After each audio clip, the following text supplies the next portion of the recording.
Essa história é sobre o silêncio de uma escola abandonada e os alunos que, anos depois de mortos, ainda insistem em frequentá-la. Em março de 2019, a demolição da Escola Municipal Santos Dumont, em Araçatuba, interior de São Paulo, teve que ser interrompida. Os operários relataram vozes de crianças cantando durante a madrugada. Equipamentos eram encontrados ligados sem explicação.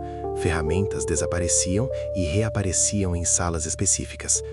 O que a prefeitura não contou na época foi que aquela escola carregava um histórico que deveria ter permanecido enterrado.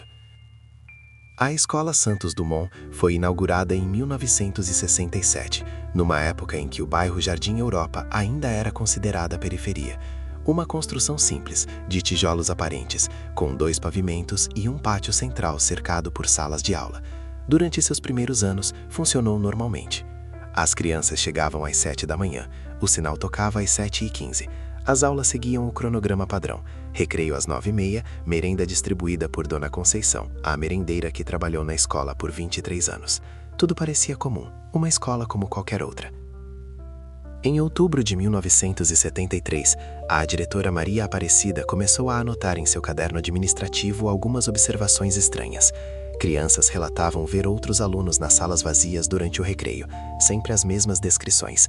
Meninos e meninas em uniforme azul e branco, sentados nas carteiras, olhando para a lousa em silêncio. A princípio, Maria Aparecida acreditou que fossem brincadeiras infantis ou confusão com reflexos nas janelas, mas isso foi só o começo. Em novembro do mesmo ano, o zelador Antônio encontrou a sala da 3ª série completamente reorganizada numa segunda-feira de manhã. As carteiras que ele havia deixado enfileiradas na sexta-feira anterior estavam dispostas em círculo. No centro, um pequeno monte de giz colorido que não pertencia ao material escolar. Antônio relatou o fato à diretora, que assumiu ter sido alguma pegadinha de final de semana. Mandou reorganizar a sala normalmente. Na terça-feira seguinte, a mesma coisa. Carteiras em círculo, giz no centro. Desta vez, havia algo mais. Pequenas pegadas de sapato no chão da sala, como se crianças tivessem caminhado em fila ao redor das carteiras. A direção decidiu instalar uma tranca nova na porta daquela sala específica. Antônio ficou com a única chave. Na quinta-feira, a sala estava novamente organizada em círculo. Maria Aparecida começou a questionar as professoras. Nenhuma delas tinha a chave daquela sala. Nenhuma havia entrado lá nos últimos dias. As faxineiras confirmaram que a sala estava sempre trancada quando chegavam para o trabalho matutino. Mas o que veio depois foi pior.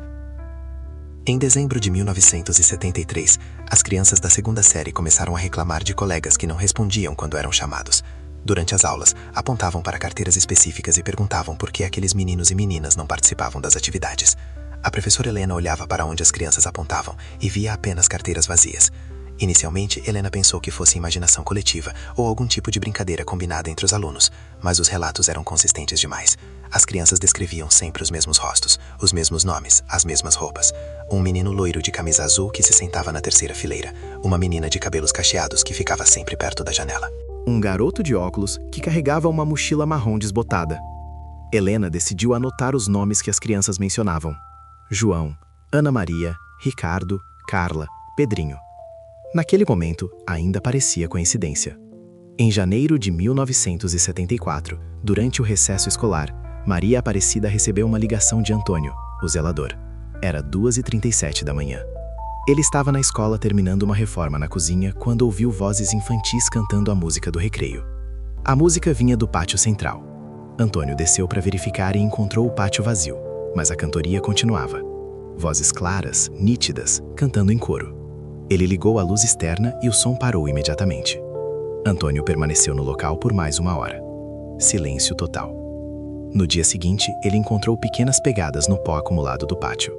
Pegadas de sapato infantil, formando um círculo perfeito no centro do espaço. Maria Aparecida decidiu investigar os arquivos da escola. Procurou por registros de alunos chamados João, Ana Maria, Ricardo, Carla e Pedrinho que tivessem estudado na Santos Dumont nos anos anteriores. Encontrou. 5 crianças com esses exatos nomes haviam sido matriculadas na escola em 1968. Todas na mesma turma da 2ª série. Todas com as características físicas descritas pelos alunos atuais. E todas constavam como transferidas em março de 1969, sem endereço de destino. Mas havia algo mais nos arquivos. Um relatório médico datado de fevereiro de 1969. assinado pelo médico escolar da época. O documento mencionava um surto de uma doença respiratória que havia atingido especificamente a turma da 2ª série. 5 crianças foram hospitalizadas, todas entre 6 e 7 anos de idade. O que aconteceu depois não constava nos registros escolares. Maria Aparecida procurou o Hospital Santa Casa, onde as crianças teriam sido internadas. Os arquivos de 1969 estavam incompletos, mas uma enfermeira aposentada, Dona Joana, se lembrava do caso. As 5 crianças da escola Santos Dumont chegaram ao hospital numa sexta-feira, final de fevereiro de 1969, quadro respiratório grave. Foram internadas na ala pediátrica.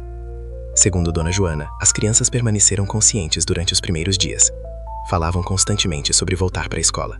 Perguntavam sobre os colegas de classe. Queriam saber se as aulas continuariam normais. Na terça-feira seguinte, todas as 5 apresentaram complicações simultaneamente, às 2h37 da manhã. Não resistiram.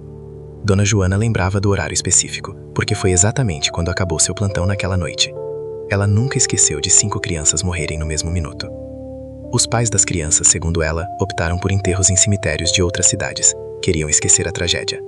A escola nunca foi oficialmente informada sobre as mortes, por isso os registros constavam apenas como transferências. De volta à escola, Maria Aparecida compreendeu que os relatos não eram imaginação.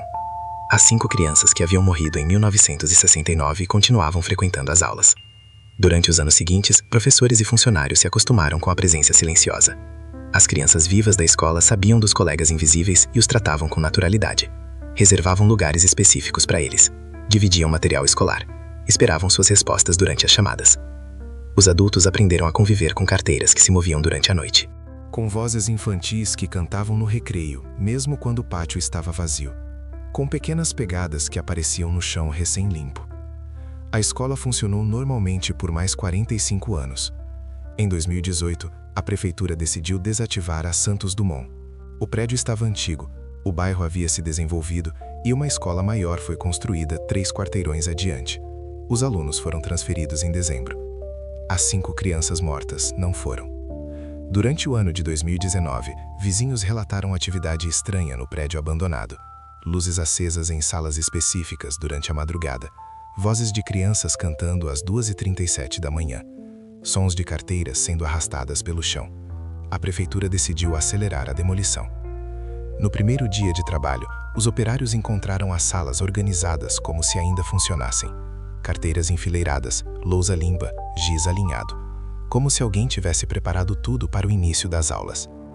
No segundo dia, as máquinas apresentaram defeitos inexplicáveis. Motores paravam sem razão aparente, ferramentas desapareciam e eram encontradas dentro das salas de aula, organizadas sobre as carteiras. No terceiro dia, os operários se recusaram a continuar. Relataram ter ouvido vozes de crianças pedindo para não destruir a escola, vozes que vinham de dentro das salas vazias. A demolição foi suspensa indefinidamente. O prédio permanece abandonado até hoje, mas segundo moradores da região, as atividades continuam. Todas as noites, às 2h37 da madrugada, é possível ouvir vozes infantis cantando no pátio central. São sempre as mesmas 5 vozes: João, Ana Maria, Ricardo, Carla e Pedrinho. Ainda esperando que as aulas recomecem. O caso da escola Santos Dumont nunca foi oficialmente investigado. Os registros médicos de 1969 desapareceram dos arquivos do hospital. A prefeitura classifica os relatos como folclore urbano. Mas Dona Conceição, a antiga merendeira que trabalhou 23 anos na escola, ainda mora no bairro.